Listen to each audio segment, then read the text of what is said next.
నమస్తే, welcome to our channel. నేను సౌజన్య. జనరల్గా ఓటింగ్ జరిగిన టైంలో కొంచెం క్రౌడ్తోనే వెళ్తారు, సో అక్కడ ఓట్ వేయడానికి. ఈవెన్ అలానే కౌంటింగ్ జరిగేటువంటి టైంలో కూడా క్రౌడ్తోనే ఉంటారు ఎవరైనా కానీ, పొలిటీషియన్ అనేటువంటి వాళ్ళు.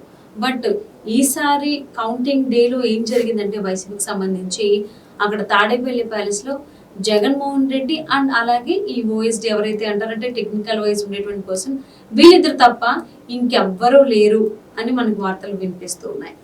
మరి చాలా మంది జగన్మోహన్ రెడ్డి మాట్లాడకుండా వేరే వాళ్ళని అంతకు ముందు కలిసి ఆ తర్వాతే జగన్మోహన్ రెడ్డి దాకా, అది కూడా అవసరం అయితే వీళ్ళు ఒప్పుకుంటేనే అని చాలా, ఈవెన్ అభ్యర్థుల ఎంపికలో కూడా చాలా మంది సజ్జలు కావచ్చు, దామోదర్ రెడ్డి కావచ్చు, వీళ్ళందరూ ఫిల్టర్ చేసిన తర్వాతే జగన్మోహన్ రెడ్డి దాకా వెళ్ళేది. మరి వీళ్ళెవ్వరూ కూడా ఇప్పుడు లేరు తాడేపల్లి ప్యాలెస్ లో కౌంటింగ్ జరుగుతున్న టైంలో. మరి ఏం జరిగింది వీళ్ళందరికీ కూడా? ఈ అంశానికి సంబంధించి వారి విశ్లేషణని మనతో పంచుకోవడానికి ఈ రోజు మనతో పాటు ఉన్నారు CBN forum founder and general secretary Genex Amar గారు ఉన్నారు. వారితో మాట్లాడదాం. నమస్తే అండి. నమస్తే. సో కౌంటింగ్ టైంలో జనరల్లీ పార్టీ కార్యాలయం అంతా వాళ్ళ క్యాడర్ తోని, వాళ్ళ అభిమానులతో, వాళ్ళ శ్రేణులతో నిండిపోయి ఉంటుంది. సో టీడీపీ కార్యాలయాలు చూస్తే మనకి ఎలా ఉండాలి అనేది ఇంకెక్కువగానే ఉన్నారు యాక్చువల్లీ చెప్పాలి అని అంటే. బట్ తాడేపల్లి ప్యాలెస్ చూసుకున్నట్లయితే ఆ తాడేపల్లి ప్యాలెస్ లో జగన్మోహన్ రెడ్డి అలాగే తనతో పాటు ఆ ఓఎస్డి తప్ప ఇంకెవ్వరూ లేరు. ఈవెన్ సజ్జలు కూడా జగన్మోహన్ రెడ్డితో లేరు అని చెప్పి టాక్ వినిపిస్తోంది. సో ఇది ఎంతవరకు వాస్తవం? అసలు ఎందుకు ఇలా వైసీపీ నేతలు బాయ్కట్ చేశారనుకోవాలి? డిజాస్టర్ అండి. అది డిజాస్టర్ అయిన తర్వాత ఇప్పుడు పదవి ఉన్నప్పుడు, ప్రభుత్వం ఉన్నప్పుడే అందరూ ఉంటారు, భజన బ్యాచ్ ఉంటారు కదా. ఆల్రెడీ నిన్నటికి అది డిక్లేర్ అయిపోయింది. కానీ ఇంత పరాజయం ఘోరం అని అనుకోలేదు వాళ్ళు. అట్లీస్ట్ ఒక 20 or 30 వస్తాయి అనుకున్నారు. ఇక ఈ సిచ్యువేషన్లో ఇంకా వాళ్ళు ఇంకా ఫేస్ అసలు ప్రెస్ ముందుకు రాలేరు. ఇప్పుడు రామ్ గోపాల్ వర్మ ఇప్పుడు ఏదైనా మూవీ చూస్తే ఒకళ్ళిద్దరే ఉంటారు హాల్లో, ఫస్ట్ షో కానీ మార్నింగ్ షో. ఎంత డిజాస్టర్ ఉంటుందో దానికన్నా 100 రెట్లు డిజాస్టర్ ఇది. పార్టీయే ఉండదు, ఇంకా ఆ పేరే ఉండదు ఇంకా. ఎందుకంటే ఇంకా ఆ గెలిచిన 10 మంది కూడా ఉండరండి. క్లియర్గా చెప్తున్నాను. నెక్స్ట్ ఎలక్షన్స్కి వచ్చేసరికి ఇంకా పార్టీ ఉండదు, ఆ పేరు ఉండదు. ఎందుకంటే ఇంకా అది అన్ప్రూవన్ అనమాట. అది ఇంకా అది ఎట్లా అంటే అది ఇక పార్టీ అనలేము, అదొక రాజకీయం అనలేము, వాళ్ళకి పరిపాలన అనలేము.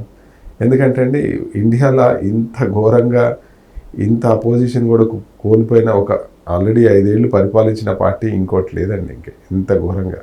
ఎందుకంటే అందరికి అర్థమైపోయింది అసలు ఏమీ లేని పార్టీ అదండి. ఇప్పటివరకు చేసినంత షో అప్ అనేది క్లారిటీ అందరికి అర్థమైపోయింది. మాటలు చేతలు చేసింది ఏం లేదనేది, డబ్బులు ఇచ్చింది ఏం లేదు, సంక్షేమం లేదు, అభివృద్ధి లేదనేది క్లారిటీగా అర్థమైపోయింది. ఇంకా వాళ్ళు ఎలక్షన్స్కి ఫేస్ చేసే అంత ధైర్యము దమ్ము కూడా ఉండదండి ఇంకా. అంటే చాలా మంది టీడీపీ నాయకులే అన్నారు, వన్స్ రిజల్ట్స్ అనేది బయటకు వచ్చిన తర్వాత వైసీపీ పార్టీ ఉండదు, అసలు వైసీపీ పార్టీలో జగన్మోహన్ రెడ్డి తప్ప ఎవ్వరూ ఉండరు. సో అది రిజల్ట్స్ రోజునే కనిపించేలా చేశారనుకోవచ్చా వైసీపీ నాయకులు? అదే అండి, అదే చెప్పాను కదా. ఇప్పుడు హండ్రెడ్ నిన్నటికి డిక్లేర్ అయిపోయింది. అది ఇవాళ ఇంకా కరెక్ట్గా డిక్లేర్ 1 అవర్లో, ఫస్ట్ 1 అవర్లో డిక్లేర్ అయిపోయింది కదా.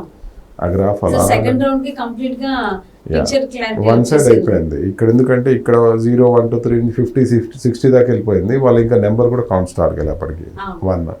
కాబట్టి క్లారిటీ అర్థమైంది. ఒక్కొక్కరు జారుకుంటారు మెల్లగా.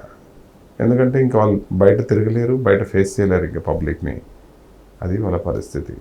సో అందుకనేనా అది తట్టుకోలేక ఏదో ధైర్యం చేసుకుని కౌంటింగ్ సెంటర్లకి స్టార్టింగ్ అయితే వచ్చారు.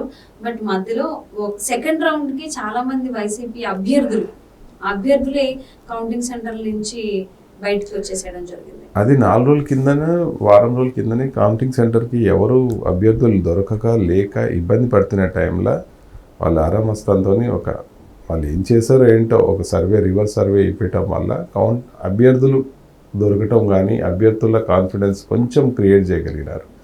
అసలు ఇవాళ మార్నింగ్ ఎవరు ఉండేవాళ్ళు కాదు ఆరామస్తన్ సర్వే వాళ్ళు ఇవ్వకపోతే.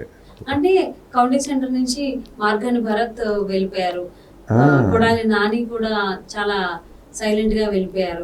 ఇంకెందుకంటే వాళ్ళకి అర్థమైపోయింది వారు వన్ సైడ్ అనేది వాళ్ళకి అర్థమైపోయింది. కాబట్టి కౌంటింగ్ సెంటర్స్ లేరు అసలు. ఇవాళ మార్నింగ్ కౌంటింగ్ సెంటర్లో వాళ్ళ మనుషులు ఉండేవాళ్ళు కాదు ఆరామస్తన్ రిపోర్ట్ ఇవ్వకపోతే. ఎందుకంటే ఎవరు ఉండేవాళ్ళు కాదు. వాళ్ళు మేనేజ్ చేసి ఇన్ఫ్లుయెన్స్ చేసి ఆరామస్తన్తో రిపోర్ట్ ఇప్పించి ఎందుకంటే వాళ్ళ అభ్యర్థులు కౌంటింగ్ కనీసం ఈ 10 సీట్లన్నా 9 అన్న వస్తున్నాయంటే అభ్యర్థులు కావాలి కదా, చూసుకునే వాళ్ళు కావాలి కదా, ఎవరికి ఎన్ని ఓట్లు అనేది. అకౌంటింగ్ ఏజెంట్లు కావాలి. ఎండింగ్ వాళ్ళు కనీసం వాళ్ళ కోసం అని చెప్పి ఆరామస్తాన్ని మేనేజ్ చేశారు. ఎలా ఇన్ఫ్లుయెన్స్ చేశారో వీ డోంట్ నో. అలా చేయటం వల్ల కొంచెం మధ్యాహ్నం వరకు అన్నా కౌంటింగ్ ఏజెంట్లు మధ్యాహ్నం నుంచి అందరూ వదిలేసి వెళ్ళిపోయారు. కౌంటింగ్ ఏజెంట్లు వదిలేసి వెళ్ళిపోయారు, ఎమ్మెల్యేస్ వదిలేసి వెళ్ళిపోయారు. అర్థమైపోయింది స్టోరీ. ఇదంతా వార్ వన్ సైడ్ అనేది క్లియర్గా అర్థమైపోయింది. ఏం 70,000, 80,000, 1,00,000, 2 లక్షలు. అమలాపురం ఎంపీ గారు ఉన్నారు హరీష్ గారు, ఇప్పటికే 3 లక్షల మెజారిటీ ఉంది. అది ఇంకెంతకి వెళ్ళిపోతుంది అది, ఎందుకంటే క్లారిటీ ఉందండి అది. ఇంకా ఆయన ఒక్కడే మిగిలిపోతాడు. ఇంకా అక్కడ ప్యాలెస్, తాడేపల్లి ప్యాలెస్లో ఆయన ఒక్కడే మిగిలిపోతాడు. అంతకుమించి ఇంకెవరు ఉంటారు ఆయనతో ఇంకా. అంటే ఇప్పుడు వరకు కూడా జగన్మోహన్ రెడ్డికి భజన చేసిన వాళ్ళు అనేవాళ్ళు కావచ్చు, సో జగన్మోహన్ రెడ్డి జై కొట్టే వాళ్ళు కావచ్చు, ఇప్పుడు ఎవరు ఇంకా కన్వర్ట్ అయిపోయినట్టేనా ఈ క్షణం నుంచి? అంతే, మళ్ళీ ముద్దులు పెడతా మొదలు పెడతాడు. ఇంకేం చేస్తాడు? ఇంకా మళ్ళీ ముద్దులు పెట్టి ఇంకా ఫామ్ చేసుకుంటాడు. మళ్ళీ ఏం చేస్తాడు? ఇంకా వేరే ఆప్షన్ లేదు. ఇంకా అప్పుడు ముద్దులు పెట్టి పెట్టి పెట్టి పెట్టి చేశాడు. ఇప్పుడు ముద్దులు పెడదామంటే 5 ఎవరు దొరకరు. మళ్ళీ తర్వాత ఇంకా సో అంటే 2014లో ఆయన ఏదైతే పాదయాత్రలో మీరు అన్నట్టు అందరినీ దగ్గర తీసుకుని ముద్దులు పెట్టడం జరిగిందో, మళ్ళీ అదే చేస్తే అసలు చేసే ధైర్యం ఉందా జగన్మోహన్ రెడ్డికి? ఇప్పుడు ఈ సిచ్యువేషన్ చేయడానికి బయట ఉండాలి కదా. ఇప్పుడు 17 కేసులు 18 కేసులు ఉన్నాయి. ఇప్పటివరకు 10 ఏళ్ళ నుంచి కోర్టుకు అటెండ్ కాలేదు. 10 ఏళ్ళ నుంచి కోర్టుకు అటెండ్ కాలేదు. ప్రతి ఫ్రైడే కోర్టుకు వెళ్ళాలి. అవన్నీ క్లారిటీ. ఇప్పుడు అంతో ఇంతో సెంట్రల్ గవర్నమెంట్ సపోర్ట్ ఏదో ఒక దాంతో నెట్టుకుంటూ వచ్చాడు. సీఎం పదవి అడ్డం పెట్టుకొని నేను అక్కడికి వస్తే ఇంత ఖర్చు అవుతుంది, అది ఇది ప్రోటోకాల్ అవి ఇవి చెప్పుకుంటూ వచ్చాడు. ఇప్పుడు ఆ ప్రోటోకాల్ లేదు, సీఎం పదవి లేదు, సెంట్రల్ సపోర్ట్ లేదు, ఏమీ లేదు కదా. ఇప్పుడు ఎవ్రీడే కోర్టుకు వెళ్ళాలి, మళ్ళీ జైలుకి వెళ్ళాలి. రేపటి నుంచి కొత్త కేసులు ఎన్ని ఉంటాయి? ఇప్పుడు బాబు గారిని ఏం లేకుండా 53 రోజులు చేస్తే బాబు గారు 53 సంవత్సరాలు చేయలేరా? ఈజీగా చేయగలుగుతాడు.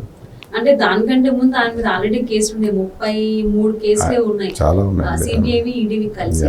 అది కాకుండా ఇన్ కేసు జనాదరణ పొందాలి అంటే 2014లో చేసినటువంటి పాదయాత్ర మళ్ళీ ఈ 2024 సంవత్సరంలో జగన్మోహన్ రెడ్డి చేయగలడా? ఒకవేళ చేస్తే ప్రజలు ఆదరిస్తారు అనుకుంటున్నారా? ఇప్పుడు ఎందుకు చేస్తాడు? ఇంకా ఎలక్షన్ అయిపోయింది కదా, ఇప్పుడు చేసేది కూడా ఏముంటుంది? అంటే అప్పుడు కూడా చేశారు కదా, ప్రజల్లోకి 2019లో చేశారు.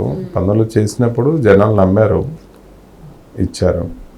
తర్వాత చూపించేశాడు అతను ఏంటి అనేది, షేడ్ చూపించాడు, అదర్ షేడ్ ఆఫ్ జగన్ చూపించేశాడు, అర్థం చేసుకున్నారు. ఇంకా ఇప్పుడు రాడు కదా. మళ్ళీ 2029లో రావాలని ట్రై చేసినా కానీ జనాలకు అర్థం. అప్పటి వరకు కేసెస్ నుంచి బయటపడి దేశం పారిపోతాడో, జైల్లో ఉంటాడో, లేకపోతే ఇంకేమవుతుందో చాలా ఉన్నాయి ఇంకా. ఎందుకంటే చాలా కేసెస్ ఉన్నాయి కదా ఇప్పుడు. అప్పటికి పార్టీ ఉంటుందో ఉండదో, అసలు పార్టీ వాష్అవుట్ అయిపోద్దో, చాలా ఉన్నాయండి ఈక్వేషన్స్. సో ఈ మాట ఆల్రెడీ ముందే అన్నారు, ఎలక్షన్స్ ముందే. రిజల్ట్స్ వచ్చిన తర్వాత జగన్మోహన్ రెడ్డి పార్టీలో ఆయన తప్ప ఎవరు ఉంటున్నారని, రిజల్ట్స్ రోజునే తాడేపల్లి ప్యాలెస్ లో ఆయన తప్ప ఇంకెవరు లేరు. సో మరి ఇప్పుడు సిచ్యువేషన్, వైసీపీ నాయకుల పరిస్థితి ఏంటి? వాళ్ళు ఎటువైపు అడుగులేస్తారు? జగన్మోహన్ రెడ్డి ఏం చేస్తాడు? ఒంటరిగానే చూద్దామండి. Thanks so much.